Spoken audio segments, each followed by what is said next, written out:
കാസർഗോഡുമാണ് നമുക്കിനി medical college സ്ഥാപിക്കാനുള്ളത്. Palakkad SC/ST ഡിപ്പാർട്ട്മെൻറ്റിൻ്റെയാണ് മെഡിക്കൽ കോളേജ്. അപ്പോൾ മറ്റ് 13ഇടത്തും മറ്റ് 11ഇടത്തും നമുക്ക് മെഡിക്കൽ കോളേജുകൾ സാധ്യമായിട്ടുണ്ട്. ഏറ്റവും ഒടുവിലായത് പത്തനംതിട്ടയും ഇടുക്കിയുമാണ്. ഇനി നമുക്ക് മെഡിക്കൽ കോളേജുകൾ MBBS പഠനം മെഡിക്കൽ വിദ്യാഭ്യാസം ആരംഭിക്കാനായിട്ടുള്ളത് വയനാടും കാസർഗോഡുമാണ്. അപ്പോൾ അതിനുള്ള ധനസഹായം രാജ്യത്തുടനീളം മെഡിക്കൽ കോളേജുകൾ കൊടുക്കുമ്പോൾ കേരളത്തിൽ പ്രത്യേകിച്ച് ഒരു ആസ്പിറേഷൻ ഡിസ്ട്രിക്റ്റാണ് വയനാട്. അതുപോലെ കാസർഗോഡ് ജില്ല എൻഡോസൾഫാൻ ഇരകളായിട്ടുള്ള ഒരുപാട് സഹോദരങ്ങളുള്ള ജില്ലയാണ് കാസർഗോഡ്. അപ്പോൾ അതുകൊണ്ട് ഈ 2 ജില്ലകൾക്ക് ഒരു ധനസഹായം കൂടി നൽകണമെന്നുള്ളതാണ് ആവശ്യപ്പെട്ടിരിക്കുന്നത്. പക്ഷേ അത് കിട്ടുമെന്ന് പ്രതീക്ഷിക്കുന്നു, കാരണം വീണ്ടും അപേക്ഷിക്കുകയാണ്.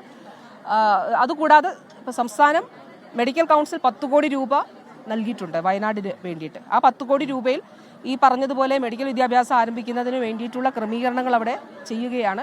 അതുകൂടാതെ ഫണ്ട് കണ്ടെത്തി ഇപ്പോൾ ഈ അവിടെ ന്യൂറോ സർജറിയും തൊറാസിക് സർജറിയും നമുക്ക് ആരംഭിക്കേണ്ടത്. അതാണ് നമുക്ക് ഇനിയുള്ളത്. ഓരോ സൂപ്പർ സ്പെഷ്യാലിറ്റികളാണല്ലോ ചെയ്യുന്നത്.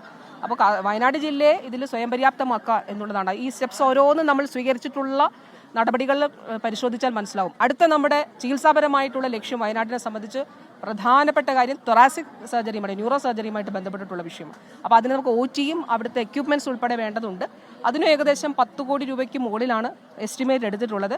ഞാൻ DMEയുടെ ടീമിനെ ഇവിടെ വിട്ടുകൊണ്ട് അതിനു വേണ്ടിയിട്ടുള്ള ആവശ്യങ്ങൾ എന്താണ്, റിക്വയർമെൻറ്റ് എന്താണ്, അതോടൊപ്പം DMOയുടെ നേതൃത്വത്തിലുള്ള ടീം ഇവിടെ നിന്ന് DMEയുടെ നേതൃത്വത്തിലുള്ള ടീം അവിടെ, അങ്ങനെ അവരൊരു സംയുക്തമായിട്ട് ആവശ്യങ്ങൾ ക്രോഡീകരിച്ചുകൊണ്ട് എസ്റ്റിമേറ്റ് തയ്യാറാക്കിയിട്ടുണ്ട്. കേന്ദ്ര ആരോഗ്യമന്ത്രിയെ കാണുന്നതിന്റെ കാര്യത്തിൽ എന്നാ തീയതി എന്നുള്ള കാര്യം തീരുമാനമായിട്ടുണ്ടോ?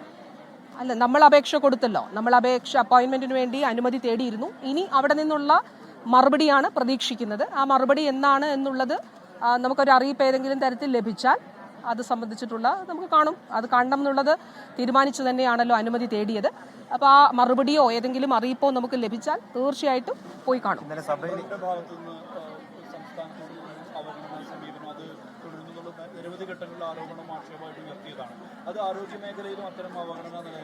ബഹുമാനപ്പെട്ട മുഖ്യമന്ത്രിയുടെ നേതൃത്വത്തിൽ ഞങ്ങൾ എല്ലാ മന്ത്രിമാരും MLAമാരും അതിൽ ഇപ്പോൾ ഇന്ത്യ സഖ്യത്തിൻ്റെ ഭാഗമായിട്ടുള്ള ആളുകളെല്ലാം തന്നെ അതിൽ വന്നിരുന്നു. ജന്തർ മന്ദിറിൽ സമരം നടത്തി.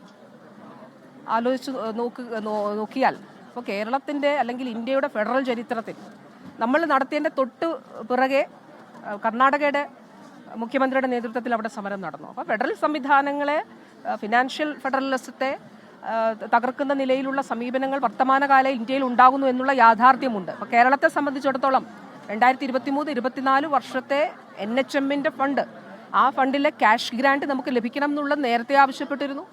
ഞാൻ 6 മാസം മുൻപ് പുതിയ മന്ത്രിസഭ ചുമതലയേറ്റപ്പോഴത്തോ ആവശ്യപ്പെട്ടിരുന്നു. ഇപ്പോഴും ആവശ്യപ്പെടുന്നുണ്ട്.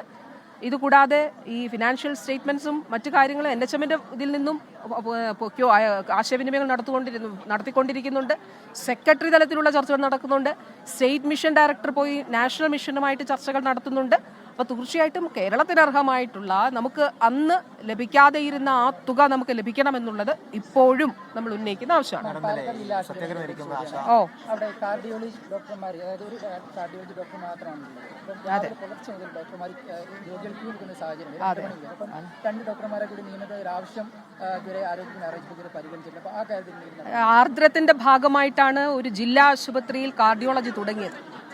അപ്പോൾ അവിടെ നമുക്ക് ഒരു പോസ്റ്റാണ് കാർഡിയോളജിസ്റ്റിൻ്റെ ഉള്ളത്. അപ്പോൾ എന്തുകൊണ്ടാണ് ഈ ആവശ്യം ഉന്നത്? വർഷങ്ങളായിട്ട് നമുക്ക് ഒരു പോസ്റ്റാണ് ഉള്ളത്. എന്തുകൊണ്ടാണ് ആ ഒരു ആവശ്യം ഉണ്ടാകുന്നത്? അത്രയും ആളുകൾ പാലക്കാട് ജില്ലാ ആശുപത്രി ആശ്രയിക്കുക. നമുക്കൊരു 9 വർഷം മുൻപ് ഒരു ജില്ലാ ആശുപത്രിയിൽ ഒരു കാർഡിയോളജിസ്റ്റോ കാർഡിയോളജി വിഭാഗമോ ഉണ്ടായിരുന്നേയില്ല. അപ്പോൾ പാലക്കാട് ഒരു കാർഡിയോളജിസ്റ്റിന്റെ തസ്തിക സൃഷ്ടിച്ചു. കിഫ്ബിയിലൂടെ കാത്ത് ലാബ് അവിടെ അനുവദിച്ചു. അപ്പോൾ അവിടെ ആളുകളുടെ എണ്ണം കൂടിക്കൊണ്ടേയിരിക്കുന്നു. അപ്പോൾ ഇപ്പോൾ അവിടെ പറഞ്ഞത് യാഥാർത്ഥ്യമാണ്. ആളുകളുടെ എണ്ണം നല്ല നിലയിൽ സർക്കാർ ആശുപത്രികളിൽ എത്തുന്നവരുടെ എണ്ണം അത്രയും കൂടുന്നുണ്ട്. പാലക്കാട് ഈ പ്രശ്നമുണ്ട്. അപ്പോൾ അത് കാർഡിയോളജിസ്റ്റിന്റെ തസ്തിക സൃഷ്ടിക്കുന്ന വിഷയം ആരോഗ്യവകുപ്പ് ധനവകുപ്പുമായിട്ടുള്ള ആശയവിനിമയം. ആരോഗ്യമന്ത്രി വീണ ജോർജ് മാധ്യമങ്ങളോട് സംസാരിക്കുകയായിരുന്നു. എന്താണ് കേന്ദ്ര ആരോഗ്യമന്ത്രിയുടെ എന്നാണ് ഡേറ്റ് കിട്ടിയാൽ അവിടെ പോയി കാണും എന്നൊക്കെ ആരോഗ്യമന്ത്രി പറയുന്നുണ്ട്.